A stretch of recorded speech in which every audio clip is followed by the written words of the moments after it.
25న ఇటలీలోని బలోనా అనే పట్టణంలో జన్మించాడు. తల్లి తండ్రి ఆధునిక భావాలు గల ఆదర్శ దంపతులు. మార్కోనికి చిన్నతనం నుంచి పరిశోధనలంటే ఎంతో ఇష్టం.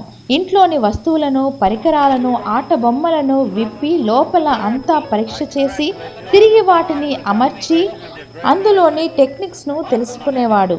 ఈనాడు మనం వింటున్న రేడియో కూడా మార్కోని అలాగే కనిపెట్టాడు.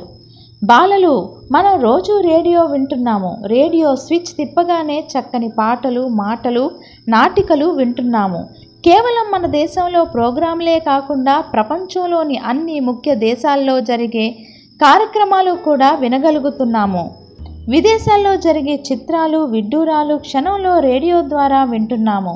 ఆ అద్భుత పరిశోధన చేసిన మహాశాస్త్రజ్ఞుడి పేరు మార్కోని. ఇతను ఇటలీ దేశస్థుడు. గాగ్లియో